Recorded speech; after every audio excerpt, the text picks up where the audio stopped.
Hello guys, I'm ராகுல் Kishokanth. Welcome to இப்பாக் explains. இன்றைக்கி நாம் என்ன பார்க்க போகிறோம்னா, ஹிஸ்ட்ரியிலேயே நடந்த ஒரு முக்கியமான வார், வேர்ல்டு வார் 1. அது எதனால் ஆரம்பிக்குது, அதுக்கு பின்னாடி இருக்கிற உண்மையான ட்ரூத் என்ன அப்படிங்கிறத பற்றி தான் நம்ம இந்த வீடியோவில் பார்க்க போகிறோம். வேர்ல்டு வார் 1 அதை பற்றி ஒரு ஓவர்வியூ ஒன்று போயிடலாம். ஸோ 28 ஜூன் 1914 வந்து ஆரம்பிக்குது இந்த வார். ஸோ 1918 நவம்பர் 11 வந்து இந்த வார் முடியுது. இந்த வார் வந்து 4 இயர்ஸ் நடக்குது. இதில் வந்து 2 பவர் பிளாக்ஸ் வந்து சண்டை போடுறாங்க. சென்ட்ரல் பவர்ஸ் ஒன்று, ட்ரிபிள் என்டிட்டி ஒன்று. சென்ட்ரல் பவர்ஸில் வந்து ஆட்டோமன் எம்பையர், ஜெர்மனி, அப்புறம் வந்து பல்கேரியா, அப்புறம் ஆஸ்ட்ரியா ஹங்கேரி வந்து சண்டை போடுறாங்க. அதே வந்து ட்ரிபிள் என்டிட்டியில் வந்துட்டு ரஷ்யா, ஃப்ரான்ஸ், பிரிட்டன் 3 நாடுகள் வந்து சண்டை போடுறாங்க. இதில் ஓவர் வந்து 2 crore பீப்புள்ஸ் வந்து இறக்குறாங்க. அந்த காலத்தில் வந்து 2 crore ஒரு பெரிய பாப்புலேஷன். இந்த 2 crore வந்து 1 crore military, 1 crore civilians. So civilians ஜாஸ்தி வந்து இந்த யுத்தத்தில் வந்து இறக்குறாங்க. ஸோ இதில் வந்து ஹியூமனிட்டி வந்து ரொம்பவுமே செத்து போச்சுன்னு தான் இந்த வாரோட எண்டில் நம்ம சொல்லவே ஆகணும். ஸோ இந்த வார் எதனால் ஆரம்பிக்குது அப்படிங்கிற உண்மை என்னென்னா, எல்லாருமே வந்து ஃப்ரான்ஸ் ஃபெர்டினண்டை வந்து கொன்னதுனால தான் இந்த வார் ஆரம்பிக்குது அப்படின்றாங்க. ஸோ அது இல்லை, அதுக்கு பின்னாடியும் வந்து நிறைய பாலிடிக்ஸ் வந்து நடந்திருக்கு. ஸோ ஒரு 100 இயர்ஸ் பேக் போகணும். தட் மீன்ஸ் 1814 வந்து நெப்போலியனோட எரா முடிஞ்சிருது. அவரோட வார்ஸ் எல்லாமே வந்து யூரோப்பில் பெரிய இம்பேக்ட் க்ரியேட் பண்ணுச்சு. ஸோ அதுக்கடுத்து வந்து இந்த மாதிரி வார்ஸ் நடக்கக்கூடாது அப்படிங்கிறதுக்காக வியானா கான்ஃபரன்ஸ் அப்படிங்கிறது ஒரு கான்ஃபரன்ஸ் வந்து கூட்டி many diplomats around the world எல்லாத்தையும் கூப்பிட்டு அவங்கக்கிட்ட புது வேர்ல்டு ஆர்டர் ஒன்று க்ரியேட் பண்ணுங்கள், எல்லா லாஸை வந்து நியூவாக வந்து க்ரியேட் பண்ணுங்கள். தட் மீன்ஸ் வேர்ல்டு வந்து இப்படி தான் இயங்கணும். அவங்களோட மெயின் எய்மே வந்து வேர்ல்டில் இனிமேல் வாரே இருக்கக்கூடாது, ஒன்லி பீஸ் மட்டும்தான் இருக்கணும் அப்படிங்கிறது தான் வந்து இந்த டிப்ளமேட்ஸோட மெயின் எய்ம். ஸோ டிப்ளமேட்ஸ் என்ன பண்ணாங்கன்னா, பிரிட்டனும் ஃப்ரான்ஸ் தான் அப்போ இருந்த சூப்பர் பவர்ஸ். ஏன்னா அவங்கக்கிட்ட தான் நிறைய காலனிஸ் இருந்துச்சு. ஸோ அதை பேஸாக வச்சுட்டு அவங்க நிறைய புது புது வேர்ல்டு ஆர்டரை வந்து அவங்க லிஸ்ட் பண்ணி கொடுக்குறாங்க. ஸோ அதில் வந்து நிறைய பேர்த்துக்கு நிறைய தவறுகள் வந்து செய்கிறாங்க. அதோட விளைவு தான் வந்து வேர்ல்டு வார் 1ஓட ஆரம்பமாக இருக்குது. ஸோ வேர்ல்டு வார் 1 எதனால் ஆரம்பிக்குதுன்னா, இப்போது இவங்க வியானா கான்ஃபரன்ஸில் இவங்க வந்து அவங்களோட வேர்ல்டு ஆர்டரை புதுப்பிச்சு கொடுத்துட்டாங்க. ஸோ காலனிஸில் இருக்கிற நாடுகள், பிரிட்டனுக்கு கீழே ஃப்ரான்ஸுக்கு கீழே இருக்கிற நாடுகள் வந்து டெமோக்ராட்டிக் கண்ட்ரி கேட்க ஆரம்பிச்சிட்டாங்க. அங்கே நிறைய ரெவல்யூஷன்ஸ் நடக்குது. 1848 நிறைய ரெவல்யூஷன்ஸ் வந்து வேர்ல்டு ஃபுல்லாக வெடிக்க ஆரம்பிக்குது. பிரிட்டன் கிட்டேருந்து எங்களுக்கு விடுதலை வேணும் அப்படின்னு சொல்லி நிறைய நாடுகள் வந்து இது பண்ணுறாங்க. இது நடந்துகிட்ருக்க போகும்போது ஆட்டோமன் எம்பையர், ஒரு காலத்தில் பெரிய எம்பையராக இருந்த ஒரு எம்பையர், அது வந்து அதோட முடிவை நெருங்கிட்டு இருக்கு. ஸோ இந்த பக்கம் ரைஸ் ஆஃப் பெர்ஷியன் எம்பையர் வந்து ஆகிட்டுருக்கு. ஸோ இது வந்து யூரோப்பில் வந்து ஒரு பெரிய பொலிட்டிக்கல் இன்ஸ்டெபிலிட்டியை வந்து கிரியேட் பண்ணுது. ஒரு நிலை இல்லாத ஒரு தன்மை ஏற்படுது யூரோப்பில். யார் எப்போ ரைஸ் ஆகுறாங்க, யார் யார் மேலே வார் தொடுக்குறாங்கன்னே தெரியாத மாதிரி இருக்குது. ஸோ 1861 வந்து இட்டாலிங்கிற ஒரு கண்ட்ரி வந்து கிரியேட் ஆகுது. அதை ஃபாலோ பண்ணி 1866 இந்த யூனிஃபிகேஷன் ஆஃப் ஜெர்மனி அப்படின்னு ஒன்று கிரியேட் ஆகுது. ஜெர்மனி வந்து கிரியேட் ஆகிறது வந்து எல்லா நாடுகள், அதாவது ஜெர்மன் பேசுகிறவங்க நாடுகள் எல்லாமே சேர்ந்ததுனால தான் அது ஜெர்மனின்னே வந்து கிரியேட் ஆகுது. So that is means unification of Germany. So unification of Germany 1866 ஆகுது. ஸோ 1870 வந்து யாருமே எதிர்பார்க்காத ஃப்ராங்கோ பெர்ஷியன் வார் நடக்குது. That means France versus Germany வந்து வார் நடக்குது. இதில் வந்து ஃப்ரான்ஸ் வந்து ஒரு சூப்பர் பவராக இருந்தாங்க. அவங்க தான் வந்து மிலிட்ரியில் எல்லாத்துலேயுமே வந்து தலை சிறந்திருந்தாங்க. ஜெர்மனி வந்து அந்த போரில் ஜெயிக்காதுங்கிறது எல்லாத்துக்குமே தெரிஞ்ச ஒரு விஷயம். அதையெல்லாம் மீறியுமே வந்து ஜெர்மனி அந்த போரில் ஜெயிக்கிறாங்க. ஒரு பெரிய விக்ட்ரி அவங்களுக்கு. ஸோ இது வந்து யூரோப்பியன் நேஷன்ஸ் எல்லாத்துக்குமே ஒரு பெரிய அச்சுறுத்தலையும் ஒரு பெரிய ஒரு ரெஸ்பெக்டிவுமே வந்து ஜெர்மனிக்கு வாங்கி தருது. தட் மீன்ஸ் அவங்க இன்னும் அவங்களோட காலனிஸை எக்ஸ்பேண்ட் பண்ணுவாங்க அவங்க டெரிட்டரிஸை அப்படின்னு பிரிட்டன் யோசிச்சாங்க. ஸோ பிரிட்டனுக்கு என்னென்னா, யூரோப்லேயே அவங்க தான் வந்து சுப்ரீமாக இருக்கணும், எல்லாருமே அவங்களுக்கு கீழே தான் இருக்கணும். ஸோ இப்போ வந்து நம்மளோட ஒரு அலைஸான ஃப்ரான்ஸை வந்து அடிக்கிறாங்க. ஸோ இப்போது ஜெர்மனி வந்து அவங்களுக்கு ஆப்போசிட்டாக திரும்பிடுமோங்கிற ஒரு பயமும் அவங்களுக்குள்ளே இருக்குது. ஸோ வந்து ஜெர்மனிக்கும் சான்சலராக இருந்த பிஸ்மார்க்குமே வந்து இந்த பயம் இருக்குது. ஸோ அவங்க வந்து ஒரு லீகை வந்து ஒன்று ஃபார்ம் பண்ணணுன்னு பிஸ்மார்க் யோசிக்கிறாரு. ஸோ த லீக் ஆஃப் 3 அப்படின்னு ஒரு லீகை வந்து ஃபார்ம் பண்ணுறாரு. இந்த லீகில் வந்துட்டு Russia, Austria Hungary and Germany வந்து இந்த லீகில் இருக்குது. இந்த லீக் வந்து 1873 வந்து கிரியேட் பண்ணுறாங்க. ஸோ 1877 ரூசோ டர்க்கிஷ் வார் நடக்குது. ரூசோ டர்க்கிஷ் வார் யாருக்குன்னா ரஷ்யா விசஸ் ஆட்டோமன் எம்பையர். இதில் வந்து ரஷ்யா ஜெயிக்கிறாங்க. ரஷ்யா ஜெயிச்ச உடனே வந்து ஆட்டோமன்ஸோட ஃபால் அங்கேருந்தே வேகமாக ஸ்டார்ட் ஆக தொடங்குது. ஸோ ரஷ்யா ஜெயிச்ச உடனே ஆட்டோமன்ஸுக்கு சொந்தமான ஆஸ்ட்ரியா ஹங்கேரிக்கும் சொந்தமான பால்கன்ஸை வந்து அவங்க எடுத்துக்கிறாங்க. ஸோ பால்கன்ஸ் அவங்க எடுத்துக்கிட்டோடனே ஆஸ்ட்ரியா ஹங்கேரிக்கு இது பிடிக்காம போயிடுது. ஸோ அவங்க உடனடியாக லீகை விட்டு வெளியேறாங்க. ஸோ இப்போ டியூவல் பவர் தான் லீகில் இருக்குது. ஒன்று ஜெர்மனி, இன்னொன்று ரஷ்யா. ஸோ இப்போ வந்து ஜெர்மனி வந்துட்டு ஸோ நமக்குள்ளே ஒரு பவர் வீக்காக இருக்குது, ஸோ மறுபடியும் நம்ம பவரை நம்ம வந்து எடுக்கணும், மறுபடியும் ஒரு லீகை வந்து ஃபார்ம் பண்ணணும்னு 1882 எகெயின் ஒரு லீகை வந்து ஃபார்ம் பண்ணுறாரு. அது மறுபடியும் ஆட்டோமன் எம்பையர், ஜெர்மனி, அப்புறம் வந்து ரஷ்யா, அப்புறம் ஆஸ்ட்ரியா ஹங்கேரியை ஃபார்ம் பண்ணுறாரு.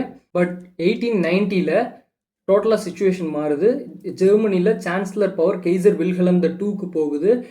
அங்கே ஒரு பொலிட்டிக்கல் சேஞ்ச் டிராஸ்டிக்கலாக நடக்குது. ஸோ பிஸ்மார்க்கோட எய்மே வந்து ஃப்ரான்ஸும் ரஷ்யாவும் வந்து பேசிக்கக்கூடாது, அவங்க சந்திக்கக்கூடாதுங்கிறது தான். ஸோ அதையும் மீறி பிஸ்மார்க் வந்து கெய்சர் வில்ஹெல்ம் II கிட்ட சொல்லிட்டும் போகிறாரு, இது மாதிரி அவங்க 2 பேரையும் சேர விடக்கூடாது அப்படிங்கிற மாதிரி. பிஸ்மார்க் டைமில் ரீஅஷூரன்ஸ் ட்ரீட்டின்னு ஒரு ட்ரீட்டியை வந்து பிஸ்மார்க் சைன் பண்ணியிருக்காரு. அது என்ன ட்ரீட்டின்னா, ஃப்யூச்சரில் ஜெர்மனிக்கு எந்த ஒரு தாக்குதல் நடந்தாலும் ரஷ்யா வந்து ஜெர்மன் கூட தான் நிற்கணும், எக்காரணத்தை கொண்டும் ஃப்ரான்ஸுக்கோ பிரிட்டனுக்கோ எந்த நாடுகளுக்கும் சப்போர்ட்டாக போய் நிற்கக்கூடாதுங்கிறது தான் அந்த ரீஅஷூரன்ஸ் ட்ரீட்டி. ஸோ இந்த ட்ரீட்டியை வந்து 20 இயர்ஸ் கழித்து ரினியூவல் பண்ணோம். அதை கெய்சர் வில்ஹெல்ம் II அதை பண்ணலை. அதை பண்ணாமட்டதுனால 20 இயர்ஸ் பீரியட் முடியுது. ஸோ எதிர்பார்த்த மாதிரியே 1894 வந்துட்டு ஃப்ரான்ஸும் ரஷ்யாவும் பேசிக்க ஆரம்பிக்கிறாங்க. 2 பேருமே வந்துட்டு ஒரு நல்ல ஒரு கூட்டணியாக மாற ஆரம்பிக்கிறாங்க. ஸோ அவங்களுக்குள்ள ஒரு அலைஸை வந்து மேக் பண்ணிக்க ஆரம்பிக்கிறாங்க. இந்த ட்ரீட்டியோட பீரியடும் முடிஞ்சதுனால இது வந்து கைசர் வில்ஹெல்ம் II பண்ண ஒரு பெரிய தப்புன்னே சொல்லலாம். அதுக்கப்புறம் ட்ரிபிள் என்டிட்டி வந்து ஃபார்ம் ஆகுது. இதில் அலைஸ் நாடுகளாக கருதப்படுறது யாருன்னா ரஷ்யா, ஃப்ரான்ஸ், அப்புறம் பிரிட்டன். இந்த 3 தான் வந்து அலைஸ் நாடுகளாக கிரியேட் பண்ணப்படுது. உடனடியாக டிராஸ்டிக்கலாக இங்கே சென்ட்ரல் பவர்ஸாக வந்துட்டு ஆஸ்ட்ரியா ஹங்கேரி, ஆட்டோமன் எம்பையர், அப்புறம் வந்து ஜெர்மனி வந்து கிரியேட் ஆகுது. இதில் வந்து இட்டாலி வந்து நியூட்ரலாக தான் இருக்காங்க. ஸோ தட் மீன்ஸ் போக போக அவங்க வந்துட்டு அலைட் பவர்ஸ் கூட போயிடுறாங்க, பிரிட்டன், ஃப்ரான்ஸ், ரஷ்யா கூட. ஸோ அதில் வந்து இட்டாலி வந்து ஜெயிச்சிடுறாங்க. வேர்ல்டு வார் II டைமில் தான் வந்து அவங்க ஜெர்மன் கூட சேர்றாங்க. ஸோ இது வந்து ரொம்பவுமே நோட் பண்ண வேண்டிய, ஏன்னா நிறைய பேர் வந்து கன்ஃபியூஸ் ஆகிக்கிறாங்க. ஸோ இது நடந்துட்டு இருக்க போகும்போது யூரோப்பில் ஒரு 2 பிளாகாக பிரியுது. ஸோ இந்த பிளாகில் நிறைய டென்ஷன்ஸ் ஏற்படுது. ஸோ யார் எப்போ அட்டாக் பண்ணுவாங்கன்னு தெரில. ஸோ ஜெர்மன்ஸ் வந்து இந்த பீரியடை வந்து அதிக மிலிட்ரிஸை வந்து அவங்களோட நாட்டில் வந்து செலவு பண்ண ஆரம்பித்தாங்க. அதுக்கான மணி, ஃபண்ட் எல்லாமே செலவு பண்ண ஆரம்பித்தாங்க. எப்போன்னா 1908 1913 பீரியடுக்குள்ளே. ஸோ இதை பார்த்துட்டு பிரிட்டனும் ஃப்ரான்ஸும் கூட ஸோ அவங்க வந்து நம்மளை அட்டாக் பண்ணிடுவாங்களோன்னு அவங்களும் அவங்களோட படைகளை வந்து திரட்டுறாங்க. ரஷ்யா முழுக்க, வேர்ல்டு முழுக்க எல்லாம் டெவலப்மெண்ட் பாதைகளை நோக்கி போயிட்டு இருந்த டைம் எல்லாருமே வந்து சடனாக திரும்பி அவங்களோட மிலிட்ரியை வந்து ஸ்ட்ராங் பண்ண ஆரம்பிச்சிட்டாங்க.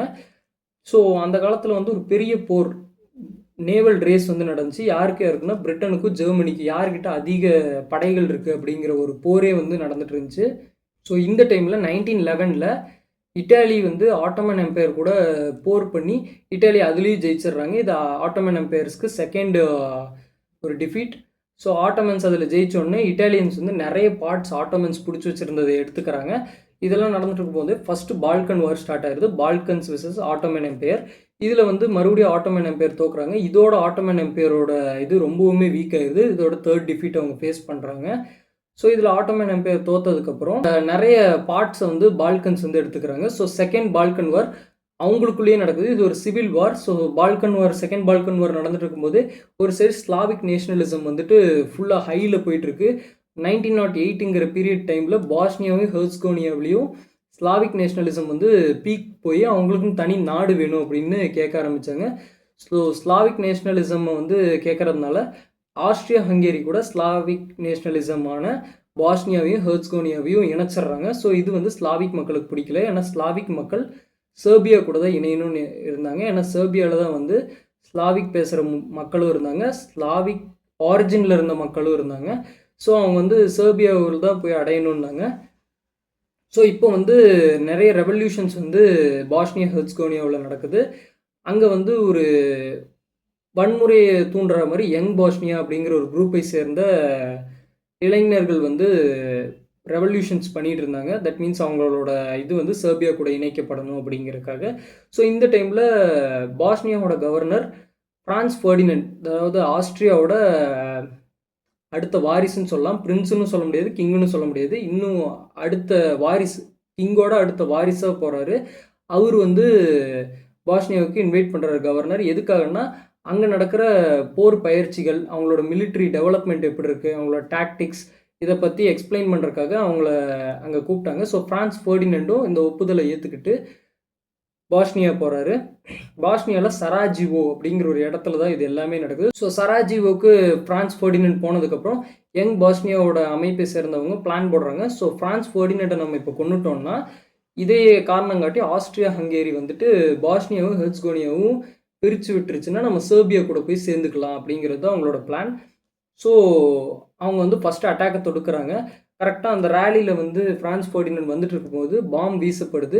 அவரோட பாம் வந்து ஃபஸ்ட்டு காரில் முன்னாடி பட்டு பவுன்ஸ் ஆகி காரோட பேக் சைடில் போய் வெடிச்சிருது. ஸோ லக்கிலி ஃப்ரான்ஸ் ஃபெர்டினண்ட்டும் அவரோட மனைவி சோஃபியாவும் இதுலேருந்து தப்பிச்சிடுறாங்க. ஆனால் நிறைய சோல்ஜர்ஸ் வந்து இன்ஜூர்ட் ஆகிருக்காங்க. ஸோ இதில் கவர்னர் என்ன சொல்கிறாருன்னா, நீங்கள் வந்து ஆஸ்ட்ரியாக்கே கிளம்பிடுங்க அப்படின்னு சொல்கிறாருங்க. ஆனால் ஃப்ரான்ஸ் ஃபெர்டினண்ட் வந்து அதை ஏற்க மறுக்கிறாரு. இல்லை, என்னால் இங்கே வந்து நிறைய சோல்ஜர்ஸ் வந்து அடிபட்டிருக்காங்க, அவங்கள நான் போய் பார்த்துட்டு நான் கிளம்பிக்கிறேன் அப்படிங்கிறாரு. ஸோ ஹை ப்ரொடெக்ஷனோடு போயிட்டு இருக்க போகும்போது டிரைவருக்கு வந்து ரூட் தெரியல, ஃப்ரான்ஸ் ஃபெர்டினண்டோட டிரைவருக்கு. ஸோ அவர் என்ன பண்ணுறாருன்னா நேராக போய் லெஃப்ட் கட் பண்ணிடுறாரு. லெஃப்ட் கட் பண்ண உடனே ஸோ ராங் ரூட்டில் வந்துட்டோம் அப்படிங்கிறது புரிஞ்சுக்கிட்டு வண்டியை ரிவர்ஸ் எடுக்க பார்க்குறாரு. அந்த டைமில் இன்ஜின் வந்து ஸ்டால்ட் ஆயிடுது. தட் மீன்ஸ் இன்ஜின் ஒர்க் ஆகலை, அப்படியே ஷட் டவுன் ஆயிடுது. இப்போ வண்டி வந்து அப்படியே சென்ட்ரலில் நின்றுக்கிட்டு இருக்கு. ஸோ இதில் வேடிக்கையான விஷயம் என்னென்னா, யங் பாஸ்னியா அமைப்பை சேர்ந்தவர்கள் வந்து என்னைக்கு வந்து அந்த பாம் வந்து இன்ஜினில் உளுந்து பேக்கில் பவுன்ஸ் ஆகி வெடிச்சதோ அப்போவே வந்து அவங்களோட ஆப்ரேஷன் ஃபெயிலியருங்கிறத புரிஞ்சுக்கிட்டாங்க. பை மிஸ்டேக், பை ஆக்சிடெண்ட்டாகவும் சொல்லலாம். அந்த கார் வந்து யங் பாஸ்னியா மெம்பரான கெப்ரியோலோ பிரின்சப் முன்னாடி போய் அந்த கார் நிற்கிது. ஸோ கெப்ரியோலோ பிரின்சப் வந்து இதை ஒரு ஆப்பர்ச்சுனிட்டியாக பார்க்குறாரு. ஸோ அவர் இடுப்பில் இருந்த கன்னை எடுத்துகிட்டு போய் 2 புல்லட்ஸ் ஃபயர் பண்ணுறாரு. ஒன்று வந்து ஃப்ரான்ஸ் ஃபெர்டினண்டோட நெக்கில், இன்னொன்று வந்து சோஃபியா அவர்களோட மனைவியோட வயிற்றில் ஷூட் பண்ணுறாரு. இது நடக்க போகும்போது அவங்களோட மனைவி வந்து 4 to 5 months ப்ரெக்னெண்ட்டாக இருக்காங்க. கெப்ரியோலோ பிரின்சிப்க்கு வந்து சோஃபியாவை கொல்லணுங்கிற எண்ணமே இல்லை. ஆனால் அவர் வந்து ஃப்ரான்ஸ் ஃபெர்டினண்டை கொல்ல போகும்போது சோஃபியா வந்து தடுக்க வந்தாங்க. ஸோ அதனால் வந்து அவங்க வயிற்றில் சுட்டாங்க. ஸோ சுட்டுட்டு அவர் அந்த இடத்த விட்டு தப்பிச்சு போயிட்டார். இது நடக்க போகும்போது ஃப்ரான்ஸ் ஃபெர்டினண்ட் வந்து ஹாஸ்பிட்டலில் அட்மிட் ஆகணும்னு போகிறாரு. ஸோ ஹாஸ்பிட்டலில் அட்மிட் ஆகணும்னு போகிறக்கு முன்னாடியே சோஃபியா வந்து அன்கான்ஷியஸ் ஆகி போகிற வழியிலேயே இறந்துடுறாங்க. ஹாஸ்பிட்டல் போய் ஃப்ரான்ஸ் ஃபெர்டினண்ட் ட்ரீட்மெண்ட் எடுக்கலான்னு பார்த்தா அங்கே அவங்களுக்கு வந்து சரியான கேரிங்கே கொடுக்கறது இல்லை, யாருமே வந்து அவர் கண்டுக்கவும் மாட்டுறாங்க. ஸோ அங்கேயே வந்து ஃப்ரான்ஸ் ஃபெர்டினண்டும் வந்து இறந்துடுறாரு. ஸோ இது வந்து யூரோப்பில் ஒரு பெரிய டென்ஷன்ஸை வந்து க்ரியேட் பண்ணுது. ஸோ அடுத்து யாரை பாம் பண்ணுவாங்க, எங்கே எது நடக்க போகுதுன்னே யாருக்கும் தெரில. ஸோ மக்களும் வந்து பயந்துருக்காங்க. ஆஸ்ட்ரியா ஹங்கேரியிலையும் வந்து ரொம்ப வெறி பிடிச்சி மக்கள் வந்து எப்படியாச்சும் பாஸ்னியா வந்து வீழ்த்தணும் அப்படிங்கிற ஒரு குறிக்கோள் இருக்காங்க. ஸோ இதனால தான் World War I ஸ்டார்ட் ஆச்சு. Shot that change the world ஹிஸ்ட்ரின்னு. ஸோ அதுதான் ஒரே ஒரு புல்லட்டால் World War I வந்து ஸ்டார்ட் ஆகுது. அந்த ஒரு புல்லட்டால் 2 கோடி மக்கள் இறக்குறாங்க. இதுதான் World War I ஸ்டார்ட் ஆன ரியல் ட்ரூத். இந்த வீடியோ உங்களுக்கு பிடிச்சிருந்துச்சுன்னா லைக் பண்ணுங்கள், ஷேர் பண்ணுங்கள். அப்புறம் முக்கியமாக நம்ம சேனலை சப்ஸ்கிரைப் பண்ணிடுங்க.